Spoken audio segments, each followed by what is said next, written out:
The next educational leader is a new type of leader. The 21st century has been and will continue to be marked by technological innovations that call all educational stakeholders to rethink their role and to reconsider what their expectations are of the people they are involved with.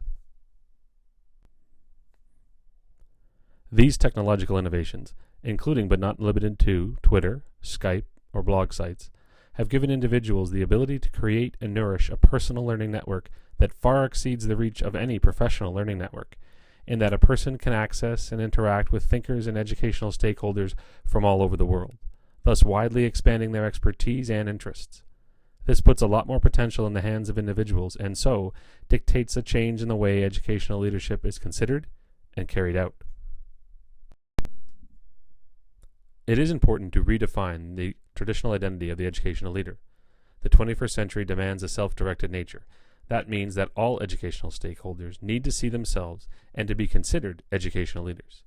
This means that superintendents, administrators, teachers, and students alike all need to define their form of educational leadership as it pertains to their own sphere of influence. It is this sphere of influence where a distinction between groups can be made. A superintendent has a rather wide sphere of influence, in that they oversee many schools or large portfolios that can impact the practice of many different communities and individuals. This should be compared to a teacher, whose influence is more focused, but probably more intense, as it falls upon a specific class of students that they see daily. Whatever the role, all educational stakeholders need to reconsider how they should impact their sphere of influence, given the realities and possibilities of the 21st century.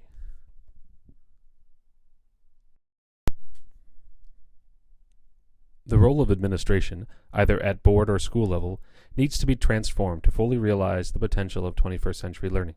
In the past, professional development had to be controlled and developed by administrators, because they were the ones with access to resources and so had to lead initiatives.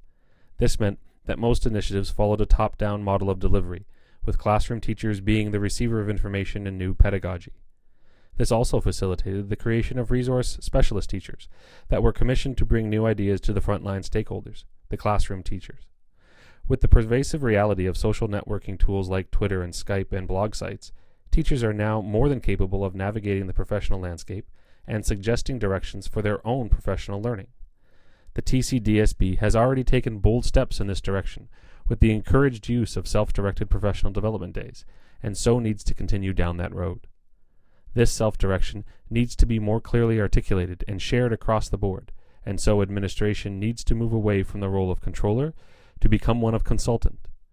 Administration needs to familiarize themselves with new techniques and technologies so as to make suggestions and set direction for initiative, but can rely much more heavily on the suggestions and directions made by teaching staff.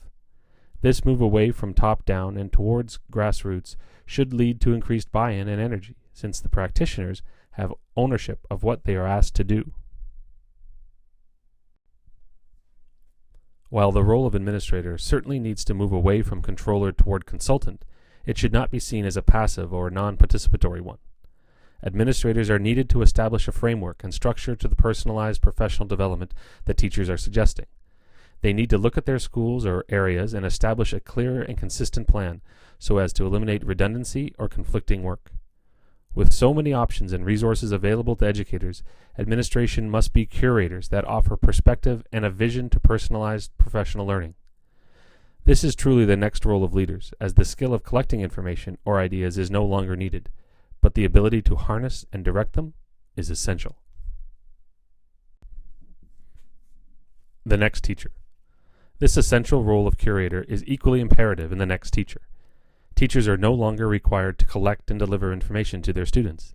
The internet makes almost all information immediately accessible, but students require a context for that information and the skill to properly and safely navigate it.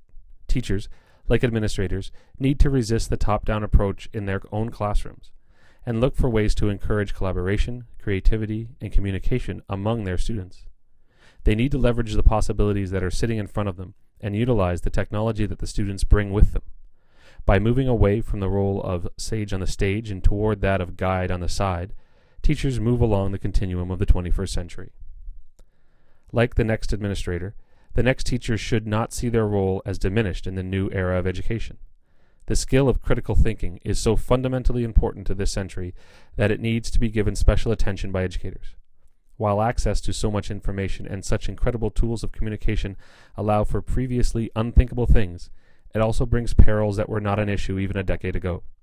This is where the classroom teacher has to be very proactive and look for ways to develop critical thinking skills in their students.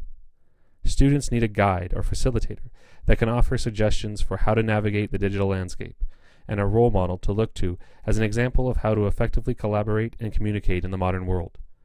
The teacher should embrace this new role and personalize their professional learning so as to move along the 21st century learning continuum. The next student. Again, the idea of educational leadership needs to be reconsidered in the 21st century, giving all educational stakeholders increased freedom and responsibility, and the same must be applied to students. Gone are the days when a student could sit passively at their desk waiting for the teacher to deliver the learning. The 21st century demands a much more active and critical citizen. This century demands a citizen that can use collaboration and communication to creatively problem solve and constantly reinvent themselves to fit the ever-changing professional landscape before them. In short, it will demand a different type of graduate. Students need to look for and truly demand a more active voice in their classes. They need to apply the creative and collaborative tools they use socially, like Twitter or Facebook, to their learning so as to truly personalize their education. They have to take the lead in their own learning and resist the temptation to accept a top-down model simply because it is easy and comfortable. They must look for and be given opportunities to personalize their own learning and develop their critical thinking and problem-solving skills with an eye toward becoming what is articulated in the Catholic graduate expectations, as a self-directed, lifelong learner.